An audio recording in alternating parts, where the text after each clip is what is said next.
ज्ञान the treasure में आपका स्वागत है।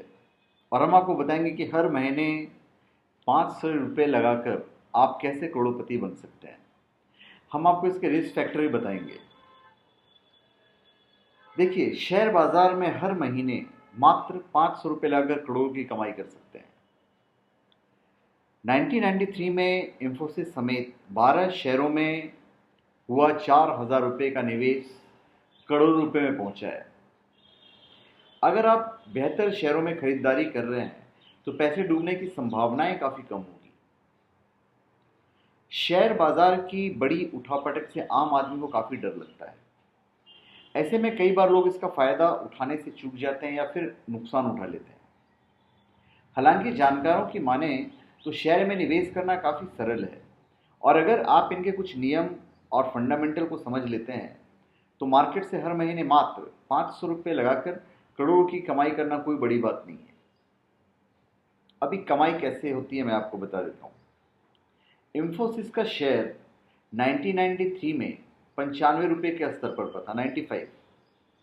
अगर इसी दौरान किसी शख्स ने हर महीने इस शेयर को खरीदा होता तो साल में 12 शेयर के लिए उसे कुल 4,000 रुपये से ज़्यादा खर्च नहीं करने पड़ते।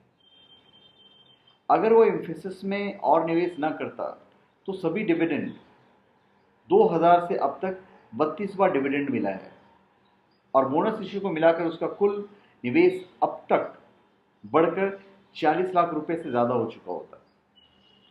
2012 के दौरान सिम्फनी का शेयर 240 के स्तर पर था, यानी एक साल में 12 शेयरों के लिए करीब 3,000 रुपये का निवेश। फिलहाल सिम्फनी का शेयर 2,180 रुपये के स्तर पर, यानी निवेश फिलहाल करीब 3 लाख रुपये। खास बात यह है कि 2012 के बाद कंपनी शेयरधारकों को 6 बार डिविडेंड भी दे चुकी है। खास बात यह है कि लगभग सभी दिग्गज कंपनियों का प्रदर्शन ऐसा ही रहा है। अभी अच्छे सस्ते शेयर में भी आप निवेश कर सकते हैं। स्टॉक मार्केट में ऐसे शेयरों की संख्या काफ़ी ज़्यादा है जिनकी कीमत 50 रुपये से 500 रुपये के बीच है। इसमें से कई शेयर ऐसे हैं जो मजबूत शेयर माने जाते हैं। इनमें Federal Bank, Tata Chemicals, MEP infra, Coal India, Tata Motors, Andhra Bank जैसे दर्जनों शेयर शामिल हैं। मार्केट एक्सपर्ट के मुताबिक निवेशक हर महीने सीमित संख्या में ऐसे शेयर खरीद कर रख सकते हैं। ध्यान रखें कि निवेश की जाने वाली रकम इतनी हो जो आपके बचत को किसी प्रकार से प्रभावित न करे। आपके बजट के हिसाब से यह निवेश 500 से ज़्यादा भी हो सकता है।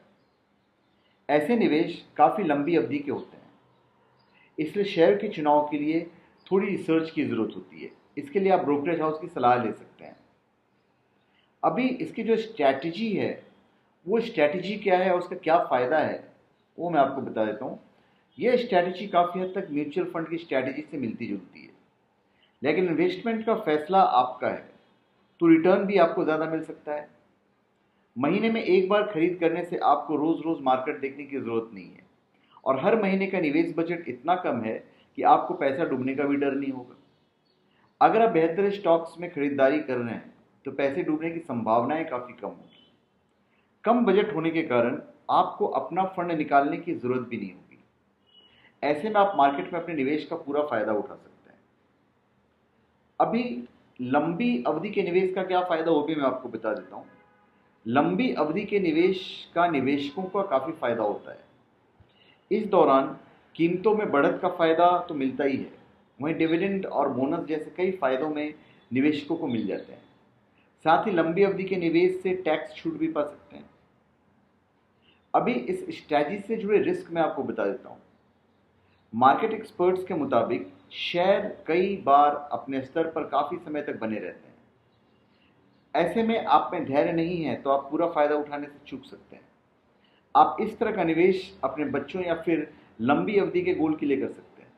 कोशिश करें कि इन छोटे निवेश में लगातार निवेश बनाए रखें, क्योंकि रकम छोटी होने के कारण शेयर में गिरावट पर नुकसान भी काफ़ी कम हो जाएगा।